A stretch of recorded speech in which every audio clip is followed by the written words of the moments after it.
Dictation start होगा 5 second बाद, तो आप डिक्टेशन लिखने के लिए तैयार रहें। स्टार्ट। शिक्षा जनतंत्र की संजीवनी है। शिक्षा की समुचित व्यवस्था जनतंत्र को सुदृढ़ और समृद्ध बनाती है।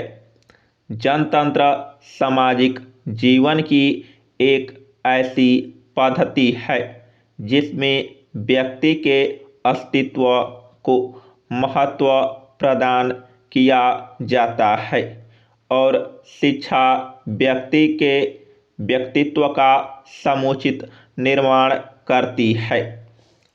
जनतंत्र लोक शासन की एक व्यापक व्यवस्था है जिसके अंतर्गत व्यक्ति से संबंधित राजनीतिक, सामाजिक, सांस्कृतिक एवं धार्मिक सभी क्षेत्र आते हैं।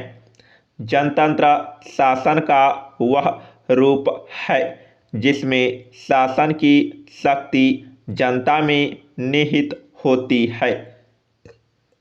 यह जनता द्वारा जनता के लिए जनता के प्रतिनिधियों का शासन है। कैंडेल के अनुसार जनतंत्र एक आदर्श के रूप में जीवन की एक विधि है जो व्यक्ति की स्वतंत्रता एवं उसके उत्तरदायित्व पर आधारित है।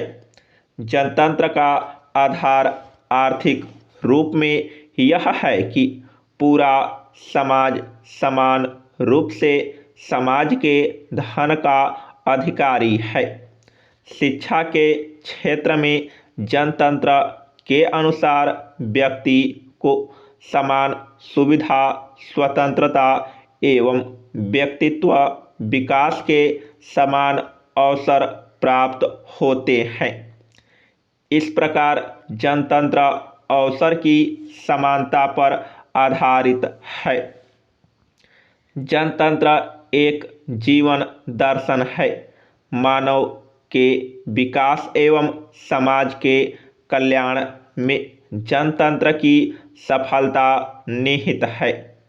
जनतंत्र का लक्ष्य समाज की सभी क्रियाओं में व्यक्ति को समान रूप से अधिकार दिलाना है। उत्तम नागरिक का निर्माण जनतंत्र का मुख्य कर्तव्य है। शिक्षा के आधार पर ही जनतंत्र के व्यवहार एवं आदर्श निश्चित होते हैं। शिक्षा के क्षेत्र में जनतंत्र की भावना को सफल करने के लिए कुछ उपाय बताए गए हैं जो इस प्रकार हैं। मानव व्यक्तित्व की सुरक्षा तथा आदर। प्रत्येक व्यक्ति को स्वतंत्रता, समानता तथा सामाजिक न्याय की प्राप्ति। व्यक्ति की जनतंत्र में आस्था, जागरूकता, क्षमता तथा योग्यता। अधिकार के साथ उत्तरदायित्व का निर्वाह। शांतिपूर्ण विचार विनिमय द्वारा समस्या का समाधान। अल्पसंख्यकों की सुरक्षा तथा धर्मनिरपेक्षता। सहयोग, सहिष्णुता तथा बंधुत्व की भावना तथा विरोधी विचारों का आधार। मत प्रकाशन के अधिकार। स्वस्थ एवं स्वतंत्र जीवन दर्शन।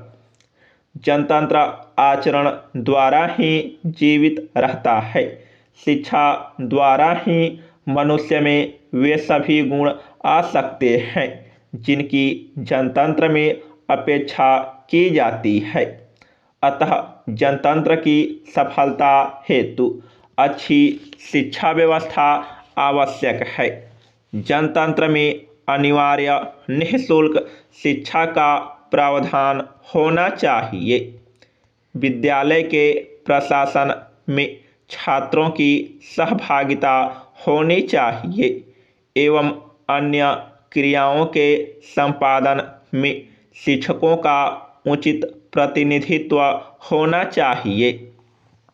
सुयोग्य नागरिकों पर ही जनतंत्र की सफलता निर्भर करती है। शिक्षा द्वारा नागरिकों में विवेक का प्रादुर्भाव होता है और शिक्षा द्वारा ही मानव की भावनाओं को परिष्कृत कर मानवीय गुणों का विकास किया जाता है। जनतंत्र में शिक्षा वह साधन है जिससे व्यक्ति समाज में सक्रिय भाग लेने में समर्थ होता है। समाज का निर्माण व्यक्ति करता है और व्यक्ति का निर्माण शिक्षा करती है। इस प्रकार जीवन की समस्याओं का समाधान करने के लिए शिक्षा ही सर्वोत्तम साधन है। जनतंत्र में जन शिक्षा को प्रोत्साहन मिलता है।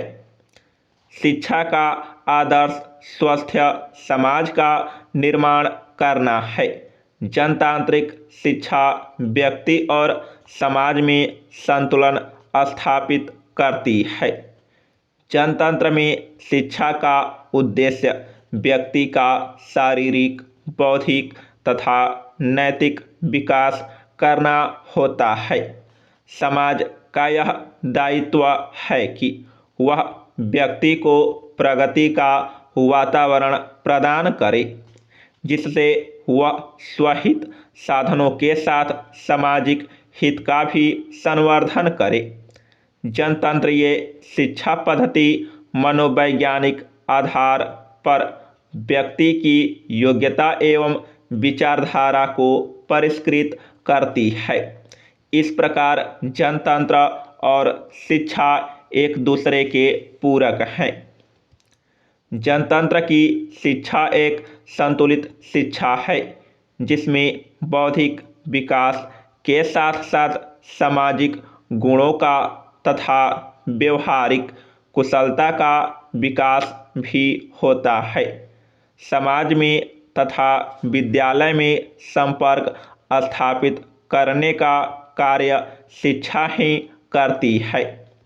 जनतंत्र में शिक्षा के उद्देश्य इस प्रकार होते हैं: चरित्र एवं अनुशासन वृत्ति का विकास, शारीरिक एवं बौद्धिक विकास, व्यावसायिक कुशलता और नैतिकता का विकास, सामाजिक सेवा तथा नेतृत्व क्षमता का विकास आदि। इस प्रकार जनतंत्र में शिक्षा का उद्देश्य होता है व्यक्ति को योग्य नागरिक बनाना। जनतंत्र में शैक्षिक पाठ्यक्रम व्यापक होता है। H.K. हेनरी के अनुसार पाठ्यक्रम के अंतर्गत संपूर्ण विद्यालय का वह वातावरण आता है जिसका संबंध बालकों से है। वास्तव में पाठ्यक्रम के अंतर्गत विद्यालय की वे सभी बहुमुखी क्रियाएं शामिल है जिनका अनुभव छात्र को विद्यालय की कक्षा, पुस्तकालय, प्रयोगशाला और खेल के मैदान से उपलब्ध होता है। इस प्रकार विद्यालय का संपूर्ण जीवन ही पाठ्यक्रम बन जाता है। जनतंत्र में व्यक्ति तथा समाज के समन्वित विकास पर बल दिया जाता है। इसलिए छात्रों की रुचि, प्रवृत्ति, योग्यता एवं व्यक्तिगत भिन्नता के आधार को ध्यान में रखा जाता है। पाठ्यक्रम का निर्धारण करते समय इस बात का भी ध्यान रखा जाता है कि बालकों में स्वतंत्र चिंतन तथा विचार शक्ति उत्पन्न हो और उनकी निर्णयात्मक शक्ति का विकास हो। जनतंत्र में शिक्षा एक सामाजिक प्रक्रिया है, अतः शिक्षा विधि सहयोग पर आधारित होती है। अध्यापक छात्र का सहायक होता है। इसलिए प्रोजेक्ट डाल्टन, मॉन्टेसरी, किंगर्टन आदि पद्धतियों का सहारा लिया जाता है, जिनके माध्यम से छात्र स्वतंत्रतापूर्वक काम करके शिक्षा ग्रहण करते हैं। बालक स्वयं गतिशील होकर नए सिद्धांतों व सत्यों की खोज करता है। इसके साथ खेल पद्धति, चित्रकला प्रतियोगिता, निबंध अथवा वाद विवाद प्रतियोगिता आदि का उपयोग भी किया जाता है। समाज में जनतंत्रीय आदर्शों की स्थापना करने में विद्यालय का महत्वपूर्ण योगदान होता है। H.C. वेल्स के अनुसार संसार के लघु प्रतिरूप होने चाहिए, जिन्हें ग्रहण करने के हम इच्छुक हों। विद्यालय छात्रों तथा समाज के जीवन में एकता लाता है तथा सामाजिक भावना का विकास करता है। विद्यालय के प्रशासन में राज्य का हस्तक्षेप जनतंत्र के लिए बाधक होता है। इससे विद्यालय को राजनीतिक व्यक्तियों की दुर्भावना का शिकार होना पड़ता है और विद्यालयों की प्रगति अवरुद्ध हो जाती है। प्रशासन की दृष्टि से विद्यालय स्वतंत्र होने चाहिए। विद्यालय के प्रशासन में छात्रों की सहभागिता का भी महत्व है। जनतंत्र में अनुशासन का तात्पर्य बालक बालिकाओं को जनतंत्र के सामाजिक जीवन के लिए तैयार करना है। समाप्त। चैनल पर नए हैं तो चैनल को सब्सक्राइब कर लीजिए, वीडियो को शेयर कीजिए। इसी प्रकार से डिक्टेशन और निबंध का डिक्टेशन लिखने के लिए आप व्हाट्सएप ग्रुप ज्वाइन कर सकते हैं, जहाँ पर पैड वर्ड की सुविधा है।